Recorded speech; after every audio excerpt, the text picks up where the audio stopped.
कभी शिवराज सिंह जी आते हैं, कभी हेमंता विश्व शर्मा जी आते हैं, बाहर से लोग आते हैं। ये अगड़ी जातियां जो हैं वो भाजपा के पाले में चली गई। कांग्रेस के पास क्या बचा? ये सारी योजनाएं से हेमंत सरकार की बेड़ा पार हो जाएगी या कंटिन्यू रहने वाली योजनाएं हैं जो अगले 5 वर्ष तक भी रहेगी? ये सच है कि सीट नहीं मिल पाई थी। नहीं, आज भी एक केस है। अभी आप एक केस के बारे में मैं कंफर्म होकर चल रहा है। नहीं देख, तो बॉर्डर सिक्योरिटी फोर्स जो है वो केंद्र सरकार गृह मंत्रालय के अंडर में आता है। देश में इमरजेंसी लगाने वाली तो कांग्रेस है। राज्य में आप देख रहे हैं उनके पास ना नेता है और ना एक्टिविस्ट है और ना वोटर है। तो क्या हेमंत सोरेन महाभारत के इस युद्ध में अभिमन्यु की तरह वध होने जा रहे हैं?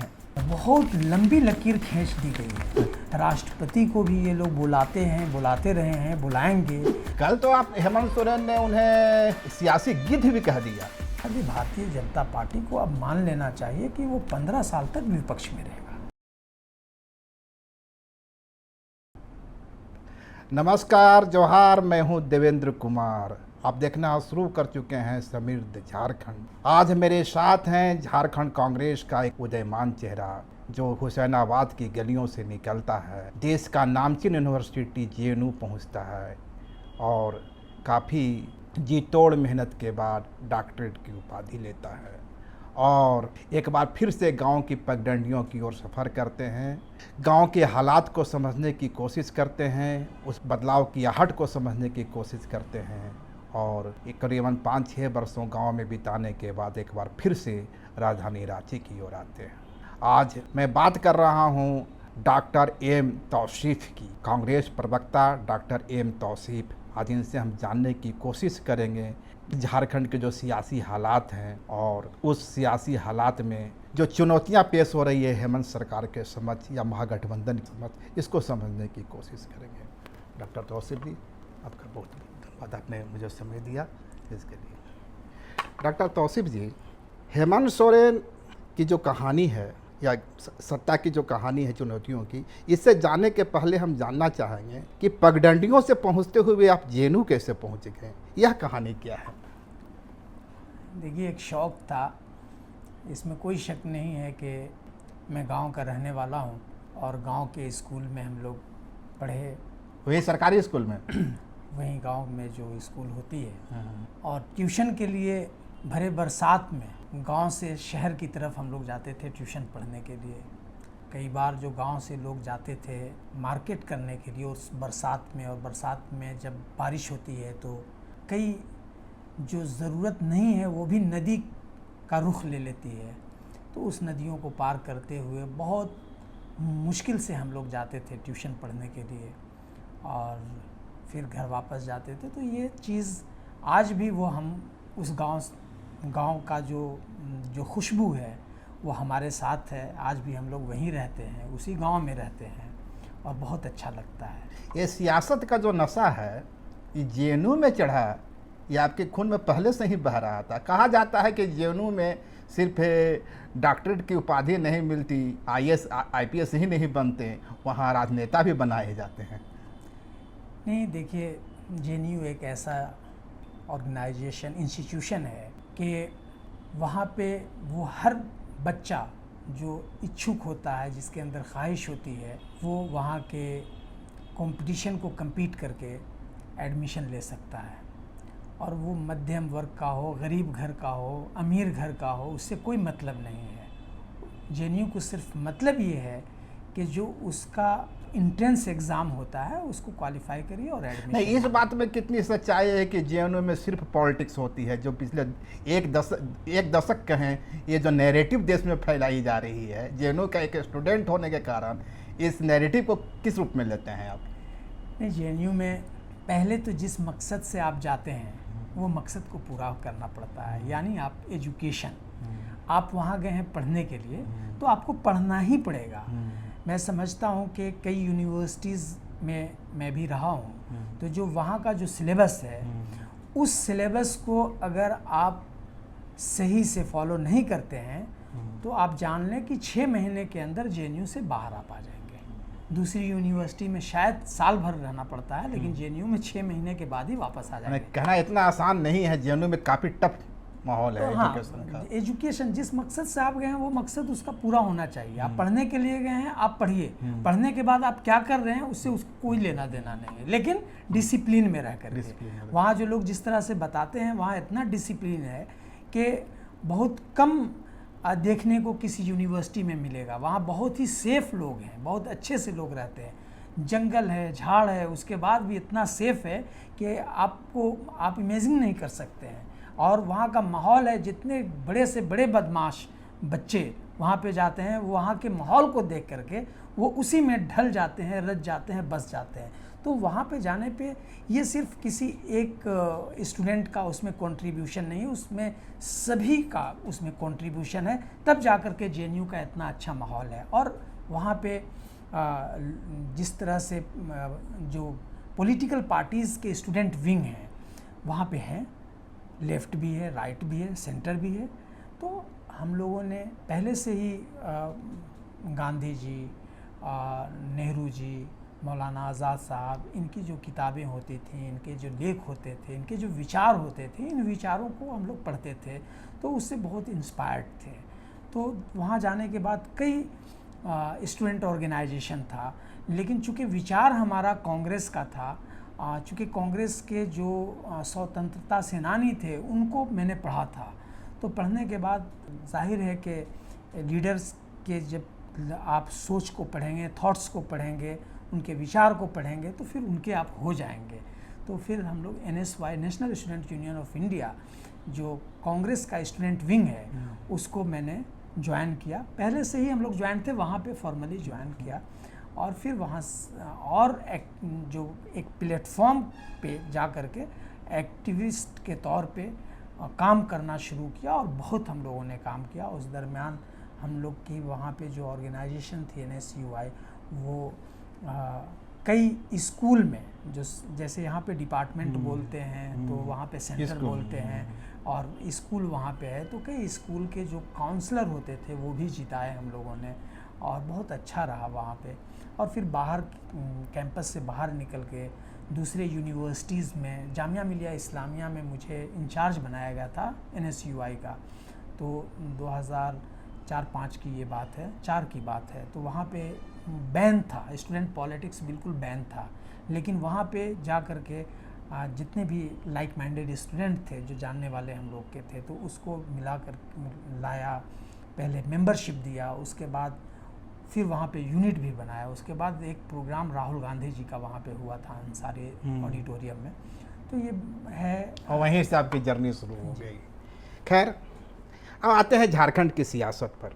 5 महीने की जेल यात्रा के बाद हेमंत सोरेन वापस आते हैं। खुली हवा में अभी चंद सांस भी नहीं लेते हैं कि दिल्ली से एक फ़ोन आता है और चंपई सोरेन की सत्ता से विदाई हो जाती है। पर चाचा चंपई की तो सत्ता से विदाई हुई, हेमंत की कुर्सी आज खतरे में दिख रही है। दावा किया जाता है यह फ़ोन कॉल कांग्रेस की पूर्व अध्यक्षा सोनिया गांधी का था। तो क्या कांग्रेस महागठबंधन की सरकार जो आज खतरे में दिख रही है, या संकट मंडराता दिख रहा है, इसके पीछे कांग्रेस है क्या? नहीं, देखिए, इसकी जानकारी तो हम लोगों को नहीं है कि श्रीमती सोनिया गांधी जी का कॉल आया था।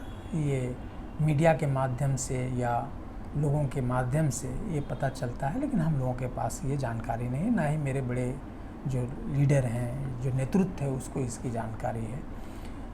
लेकिन ये सच है कि इस राज्य में जो परिवर्तन हुआ था, जो बीजेपी की सरकार, रघुवर दास की जो सरकार थी, उस सरकार के बदले यहाँ पे जो सरकार बनाई गई, हटा करके राज्य की जनता ने जो बनाया, तो उसका जो मुखिया था, नेतृत्व करता था, उनका नाम हेमंत सोरेन था।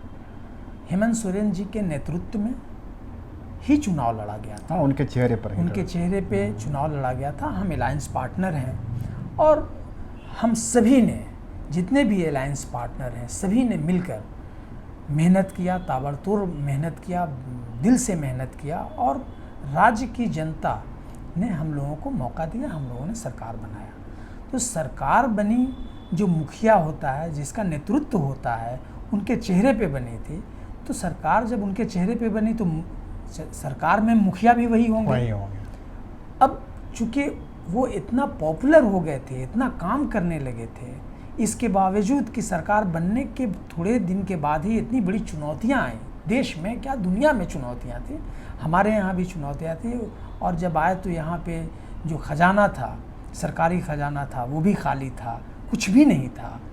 उसके बाद भी उस चुनौतियों को, और जिस तरह से कोविड का सिलसिला जारी था, लगातार देख रहे थे कि पूरा डिस्ट्रॉय हो गया था, देश डिस्ट्रॉय हो था, सिस्टम मतलब ठहर सी गई थी दुनिया, ठहर का कोलैप्स हो गया था। हाँ, तो वैसी स्थिति में इस राज्य को बिल्कुल ही अच्छे तरीके से चलाने में कामयाब रहे श्री हेमंत सोरेन जी।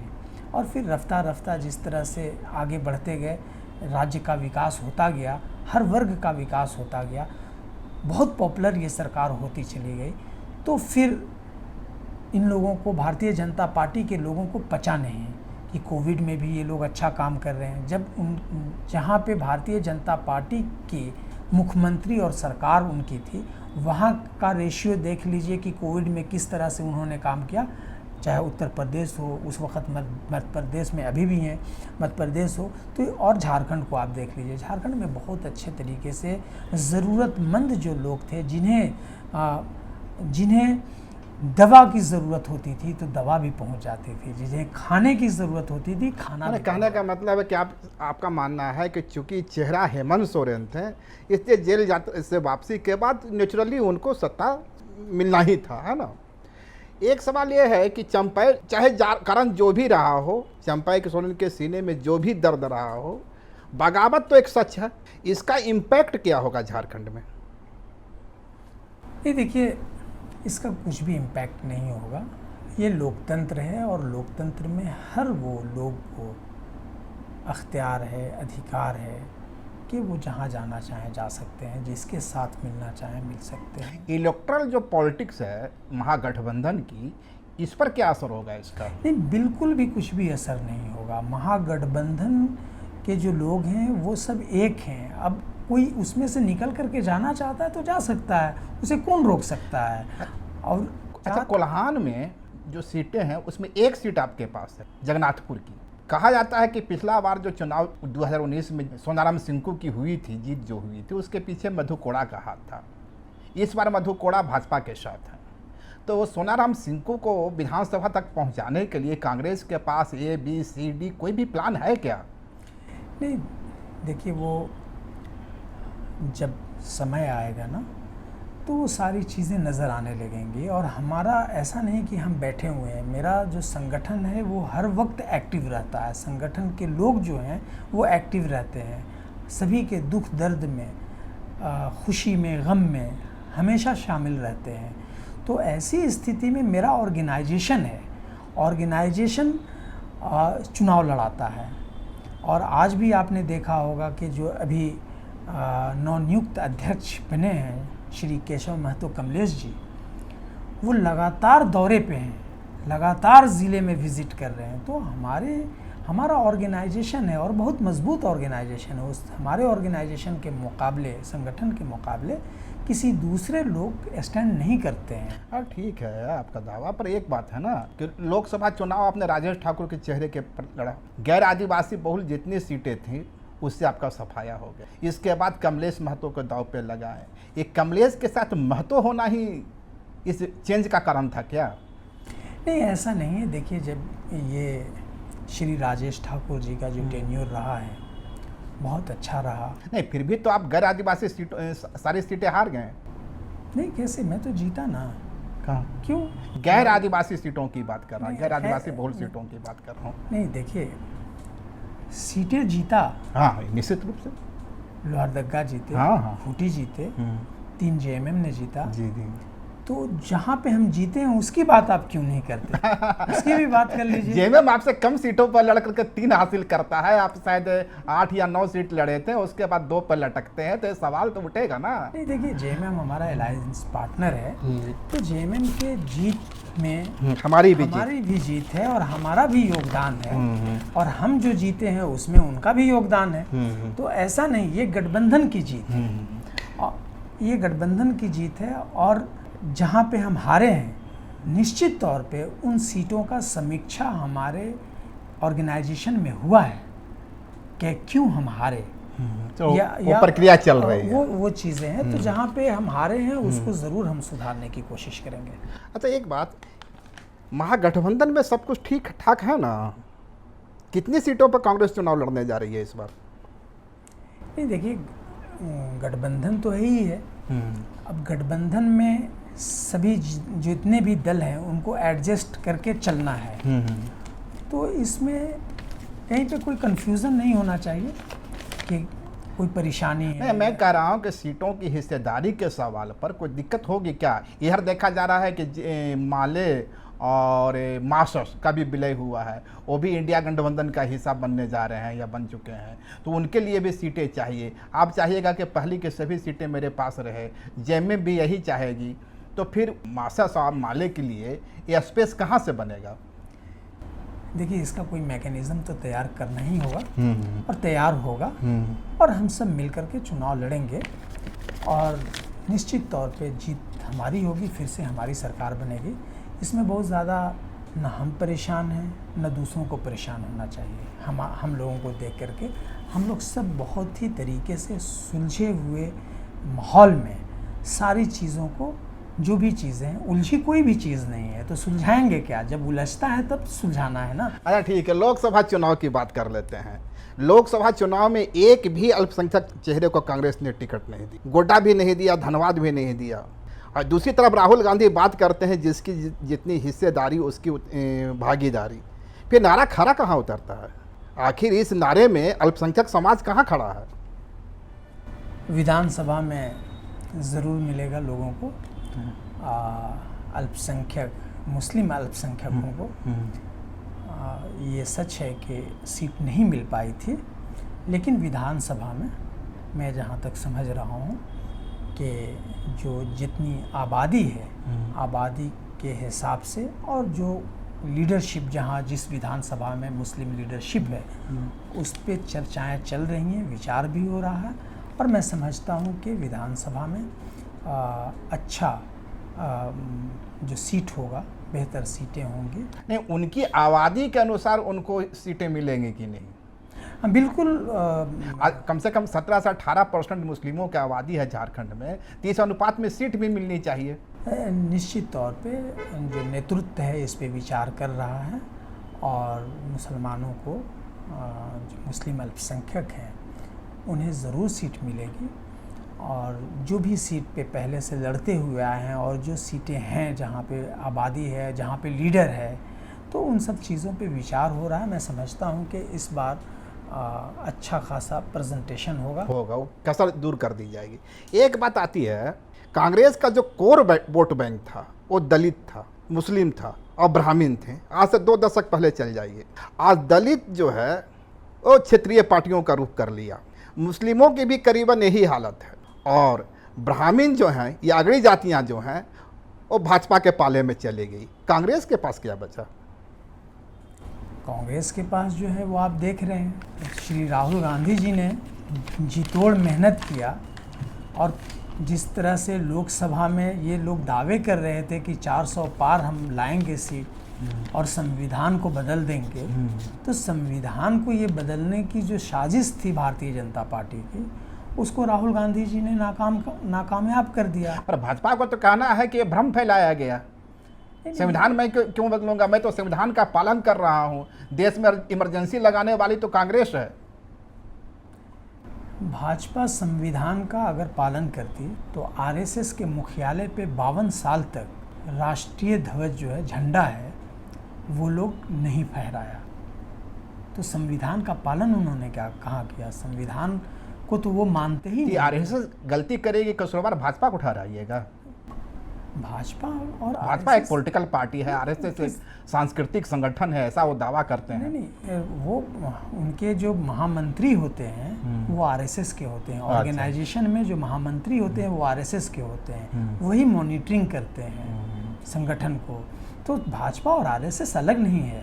अगर आरएसएस आज साइलेंट हो जाए तो भाजपा कहीं की नहीं रहेगी। जिस तरह से राज्य में आप देख रहे हैं, उनके पास ना नेता है और ना एक्टिविस्ट है, और न वोटर है। इसी वजह से बोरो प्लेयर को ला करके वो लोग अपने यहाँ जमावड़ा कर रहे हैं। नेताओं का बाहर से लाते हैं, कभी शिवराज सिंह जी आते हैं, कभी हेमंता विश्व शर्मा जी आते हैं, बाहर से लोग आते हैं। बाहर के बाबूलाल मरांडी भी, पार्टी तो उनकी अलग थी, JVM थी, उनको लेकर के आए। तो उनके यहाँ सब बोरो प्लेयर हैं, उनके यहाँ ना लीडर है ना ही कार्यकर्ता है। नहीं, आपसे याद वोटर आया, तो है ही आपके नहीं। जवाब से याद आया मुझे, एक तरफ हेमंत सोरेन है, दूसरी तरफ 5 एक्स CM और 2 वर्तमान CM, माने 7 महारथी खड़े हैं। तो क्या हेमंत सोरेन महाभारत के इस युद्ध में अभिमन्यु की तरह वध होने जा रहे हैं, या अभिमन्यु ने कुछ सीख लिया है, इसकी काट उसके पास मौजूद भी है?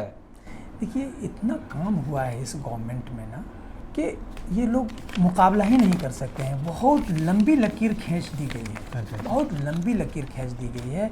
उस लकीर को ये लोग छू नहीं सकते हैं। ये प्रधानमंत्री भी आए, यहाँ आते रहे हैं, राष्ट्रपति को भी ये लोग बुलाते हैं, बुलाते रहे हैं, बुलाएंगे। और जितने भी इनके CM हैं, जिनको भी इंचार्ज बनाना है बना लें, यहाँ पे कुछ भी नहीं होने वाला। कल तो आप हेमंत सोरेन ने उन्हें सियासी गिद्ध भी कह दिया। उन्हें कहा कि एक आसाम से सियासी गिद्ध आता है, एक छत्तीसगढ़िया सियासी गिद्ध है, एक बड़ा सियासी गिद्ध भी की एंट्री भी होने वाली है। ये बड़ा सियासी गिद्ध कौन है भाई? नहीं, देखिए, जिस तरह से हेमंत विश्व शर्मा जी का राजनैतिक एक्शन या एक्टिविटी या आचरण रहा है, तो उसको तो देख करके आप बहुत तरह की बात कर सकते हैं। कुछ भी नहीं, मैं ये जानना चाह रहा था कि कहीं CM हेमंत का इशारा PM मोदी की ओर तो नहीं था? आखिर सियासी गिद्ध कौन है वह सबसे बड़ा सियासी गिद्ध? नहीं, चाहे जितना बड़ा भी कोई आ जाए, कुछ भी नहीं होने वाला। राज्य की जनता ने ये मन बना लिया है कि श्री हेमंत सोरेन जी के नेतृत्व में जो सरकार चली है 5 साल तक, वो सभी को मान दिया, सम्मान दिया और सभी का विकास किया, चाहे वो किसी भी कम्युनिटी का हो। अब मैया सम्मान योजना जो 21 था, ये चुनावी झुंझुना है। नहीं, कि देखिए, सिर्फ ये तो एग्जाम्पल मैं दे रहा हूँ। जो पेंशन योजना है, सर्वजन पेंशन है, मैया वो तो आवास योजना है, सब अगुआ आवास बिजली- योजना है, बिजली बिजली का की माफी है। माफी है। मैं जानना चाह रहा हूँ ये कि ये सारी योजनाएं सिर्फ हेमंत सरकार की बेड़ा पार हो जाएगी, या कंटिन्यू रहने वाली योजनाएं हैं जो अगले 5 वर्ष तक भी रहेगी? नहीं, कंटिन्यू तो रहेगी। दिल हमारा साफ है, हमने कहीं पे भी कोई भी छल नहीं है। हम लोग भारतीय जनता पार्टी की तरह सरकार नहीं चलाया, हमने बिल्कुल ही साफ सुथरे तरीके से बिल्कुल सरकार को आपके द्वार जाकर बैठा दिया और आपकी समस्या को जानने की कोशिश की। आप बताइए आपकी क्या समस्या है, आप बताइए कि आपका काम क्यों नहीं हुआ पिछली सरकार में।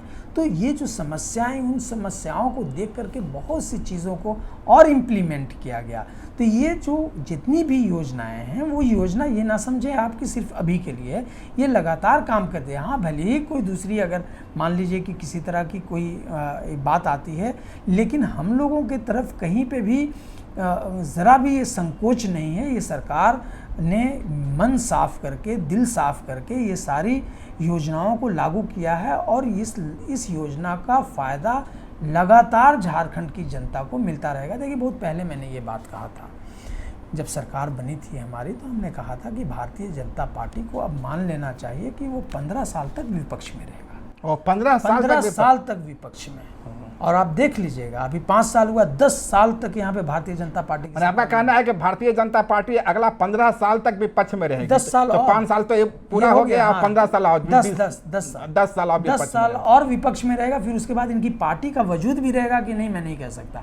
अभी देख लीजिए आप ना कि इनके पास कोई भी नहीं है, कोई भी नहीं है। सिर्फ ये बाहर से बोरो हर तरह के लोगों को ला करके बाहर के ही धन दौलत से ये चाहते हैं कि यहाँ की जनता के बीच में अपना रसूख कायम रखें, वो नहीं हो सकता। अच्छा, एक चीज़ बताइए, हेमंत सोरेन की सरकार जो आई थी 1932 का खतियान की बात करती थी, स्थानीय कंपनियों में 75% नियोजन की बात करती थी, पिछड़ों के लिए आरक्षण की बात करती थी, 27% आरक्षण का, ये पेशा कानून की बात थी। ये सारे जो मुद्दे हैं, इस पे हेमंत सरकार कितनी सफल रही है? बिल्कुल हम सक्सेस रहे हैं, सफल रहे हैं। 1932 का खतियान लागू हो मैं गया। बता रहा हूँ, जैसे ही सरकार बनी, हम लोगों का ये था कि अगर मेरी सरकार बनती है, वो तो सरकार बन गई। सरकार बनने के बाद सबसे पहले कैबिनेट में जो निर्दोष गढ़ी, पत्थरगड़ी जो पत्थरगड़ी। हुआ था, उस पत्थरगड़ी के लोग जो निर्दोष थे, आदिवासी थे, उन निर्दोष लोगों का केस को खत्म किया। नहीं, आज भी एक केस है। अभी आप एक केस के बारे में मैं कंफर्म को चल रहा है। नहीं, देखिए, आप जो मासेस थे, हाँ, मार्चेस केस, हाँ। उसको ख़त्म किया गया।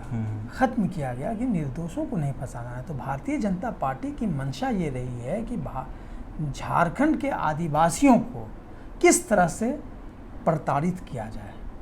तो ये कांग्रेस जेएमएम बर्दाश्त नहीं कर सकती, ये गठबंधन की सरकार बर्दाश्त नहीं। आते ही कैबिनेट में ये फैसला लिया गया कि इसको ख़त्म किया जाए। और संविदा कर्मियों का क्या हुआ? ये ख़त्म हुआ।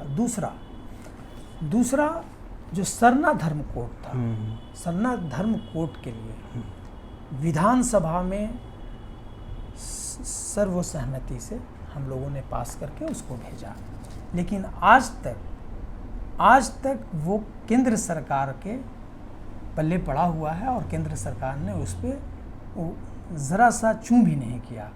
तो आप अब देख लीजिए कि आदिवासियों के हित के लिए, उनके विकास के लिए, उनके ही डेवलपमेंट के लिए झारखंड को बनाया गया था।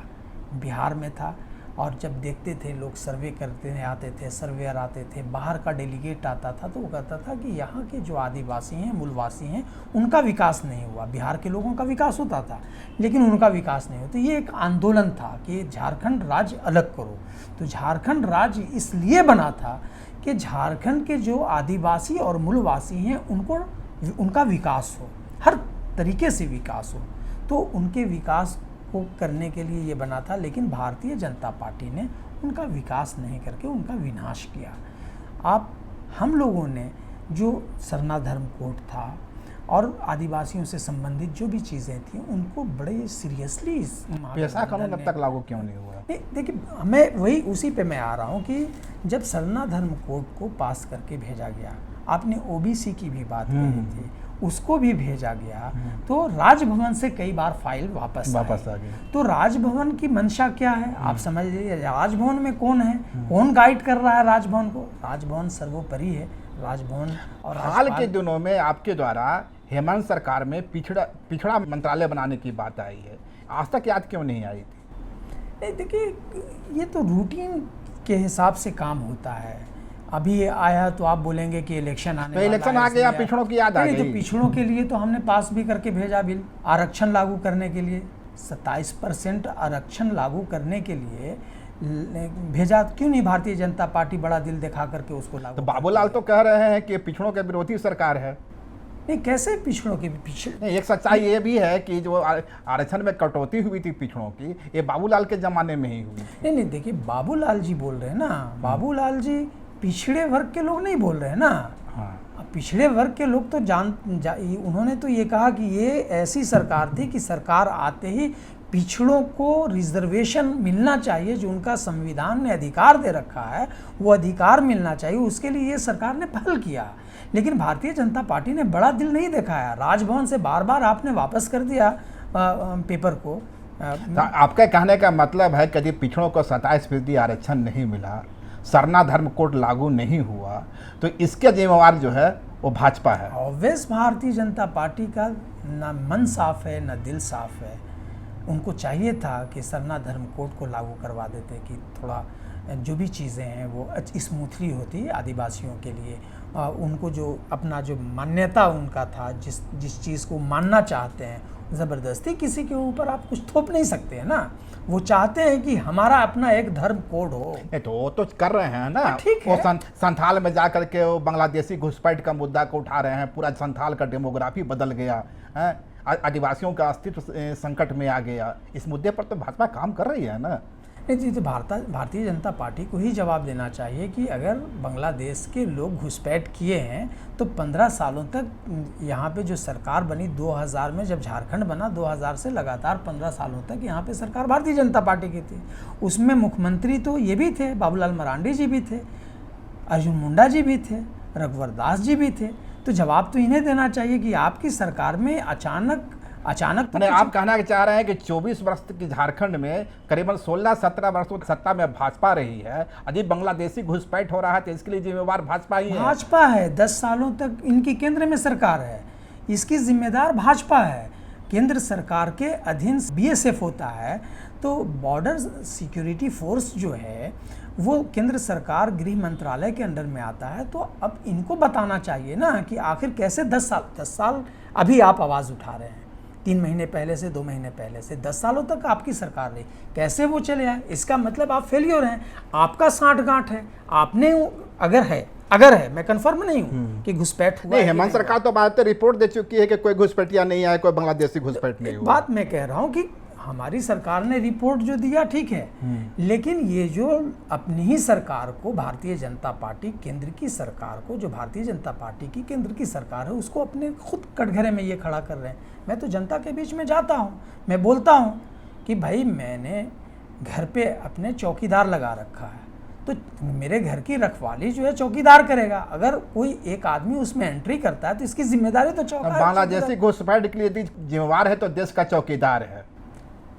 जो बांग्लादेशी घुसपैठ की ये बात कर रहे हैं, सबसे पहले तो ये देखना है कि हुआ है कि नहीं हुआ है या नहीं, ये चीज़ है। ये चुनावी स्टैंड है क्या, ये देखना है। लेकिन जो वहाँ पे बीएसएफ जो चौकीदार के तौर पे है, तो उनकी ये जिम्मेदारी बनती है। अरे ठीक है, इसको छोड़ते हैं। अब आते हैं हम चंपाई सोरेन के उस आरोप की ओर। कांग्रेस के सहयोग से या कांग्रेस के विधायकों के कंधों की सवारी करते हुए 5 महीनों तक उन्होंने सत्ता का स्वाधीन किया है, ये तो सच है। और जब सत्ता छोड़ी तो सीधा कहा कि झारखंड में आदिवासियों का सबसे बड़ा दुश्मन कोई है तो वो कांग्रेस है। अगुआ गोली कांड की उन्होंने कहानी सुनाई। नहीं, देखिए, जब तक हमारे साथ वो थे तो उनको सब कुछ अच्छा लगा। नहीं तो फिर दिल्ली से चश्मा बना के ना लाए? नहीं, चश्मा बनाने गए कि चश्मा का शीशा या फ्रेम पता नहीं, वो तो वही बताएंगे। लेकिन जब तक वो थे हम लोगों के साथ तो उन्होंने बहुत अच्छी अच्छी बातें कही। नहीं, वक्त और हालात के साथ तो नजरिए में भी बदलाव आता है ना भाई। वो दिल्ली गए, चश्मा ठीक कराए, उसके बाद पावर बढ़ा तो बांग्लादेशी घुसपैठ नजर आने लगा और सारी समस्या भी कांग्रेस जो के आदिवासी विरोधी भी नजर आने लगा। इसमें क्या हर्ज है?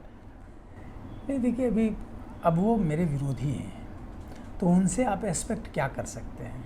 और वो जब सीएम थे तो बड़ी अच्छी अच्छी बात भी करते थे, लेकिन अब जेएमएम का ये अंदरूनी मामला था, उनका अपना मामला था। और उनको तो एज ए न्यूट्रल व्यक्ति अगर आप मुझसे पूछें तो उनको तो खुद चाहिए था कि हेमंत सोरेन जी जैसे ही जेल से बाहर आए, जिस तरह से कॉन्स्पिरेसी के साथ श्री हेमंत सोरेन जी को जेल में भारतीय जनता पार्टी ने 5 महीने तक रखा कॉन्स्पिरेसी के साथ, और दुनिया में ये पहला घटना घटी होगी कि ज़बरदस्ती ईडी ने उनको ले जा कर के इस्तीफ़ा दिलवाया। तो ये सब सारी चीज़ें जो थी प्लांटेड थी और ज़बरदस्ती थी, और 5 महीने तक वो जेल में रहे। ठीक है, चले गए, चूँकि लोकतंत्र पे विश्वास है, संविधान पे विश्वास है, चले गए वो।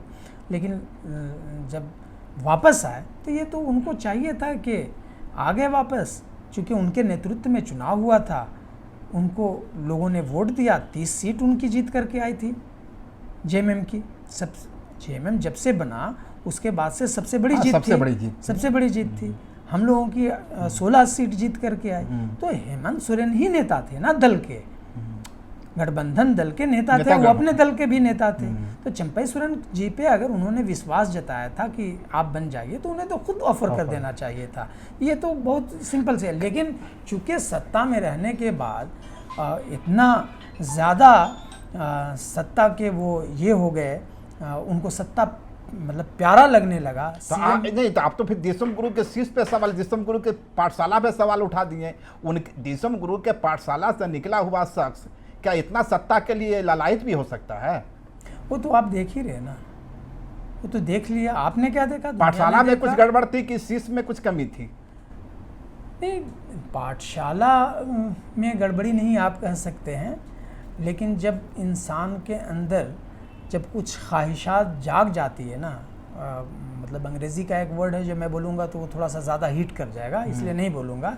जब इंसान के अंदर कुछ ख्वाहिश पैदा ज़्यादा होने लगती है, तो इस तरह की चीज़ें आती हैं। खैर, एक लास्ट और अंतिम सवाल, आप महागठबंधन के साथ हैं, हम वो दौर याद करते हैं कि संथाल से लेकर कोल्हान तक कांग्रेस की ताकत होती थी। आप खुद कह रहे हैं कि कोल्हान में सारी सीटें लगभग ले गए जेएमएम के पास गया, संथाल में भी अधिकतम सीटें जेएमएम के पास आई, पर ये तो दोनों गढ़ हुआ करता था। आखिर कांग्रेस से कमी क्या रह गई कि पिछले 3 से 4 दशक में सारा क्षेत्र आपसे निकल गया?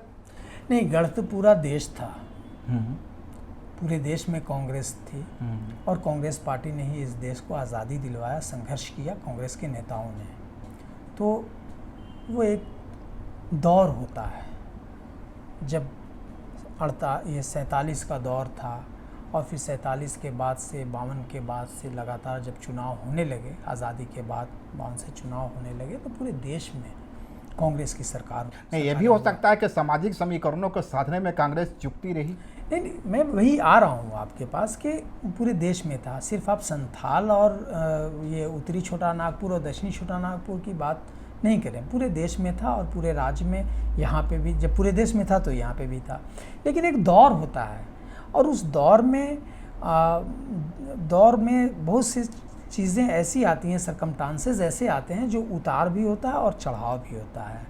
तो उतार चढ़ाव होता रहता है राजनीति में। उससे इसका ये मतलब नहीं है कि कांग्रेस पार्टी के चाहने वाले लोग नहीं हैं या फिर कांग्रेस पार्टी का जो सिंपैथाइजर है वो नहीं है। ये बिल्कुल कांग्रेस का एक उभार और आएगा। नहीं, उभार क्या, कांग्रेस ही एक ऐसी पार्टी है जो इस देश को बचा सकती है, बाबा साहब भीमराव अंबेडकर के संविधान को बचा सकती है। कांग्रेस ही एक ऐसी पार्टी है जो इस देश के युवाओं को, महिलाओं को मान सम्मान दे सकती है। कांग्रेस ही एक ऐसी पार्टी है जो बच्चों को बेहतर शिक्षा दे सकती है, गरीबों को रोजगार दे सकती है, घर दे सकती है, मकान दे सकती है और दिया भी है। लेकिन दूसरी पार्टियां छलावा करके, भाषणबाजी करके, लोगों को बरगला करके, बहुत तरह के कम्युनिटी के बारे में बात करके, कुछ तरह की बात फैला करके सत्ता में एक बार आप आ सकते हैं, 2 बार आ सकते हैं, लेकिन आप जो एक सेकुलर जो स्ट्रक्चर है, जिस सेकुलरिज्म की नींव पे ये देश खड़ा है, उस सेकुलरिज्म वाले देश में बहुत दिन तक इस तरह के कम्युनल फोर्सेस की सरकारें नहीं चल सकती हैं। बहुत बहुत धन्यवाद, आपने कीमती समय दिया हमें। बहुत शुक्रिया। भविष्य में फिर आपको एक बार परेशान करूंगा।